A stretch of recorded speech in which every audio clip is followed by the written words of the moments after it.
Ugat ng tukso. Magandang araw po sa inyo. Kapit pandasal na po tayo. Ito po si Cardinal Chito Tagle.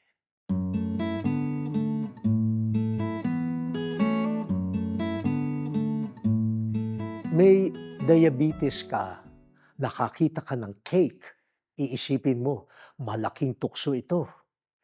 Naglalakad ka sa mall, may signature na damit, ang laki ng discount, iisipin mo, malaking tukso ito. Pagkaupo mo sa bus, nakakita ka ng 2,000 cash na naiwan sa upuan. Iisipin mo, malaking tukso ito. Saan nga ba nanggagaling ang tukso? Bakit may pang-aakit ang pagkain, ang marangyang discount na damit at pera? Kasi may pagnanais o paghahangad ka sa mga ito. Kalimitan, hindi natin pinapansin ang mga pagnanais na patagong kumikilos sa ating isip at puso. Natukso ka sa cake dahil hinahanap mo yun, hindi mo lang inaamin. Gusto mo magpasikat, kaya naakit ka sa class na damit.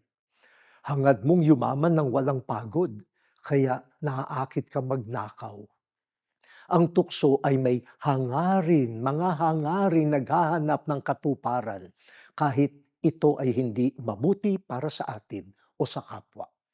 Linisin natin ang mga hangarin ng ating puso.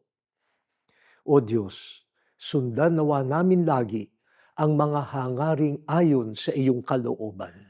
Amen.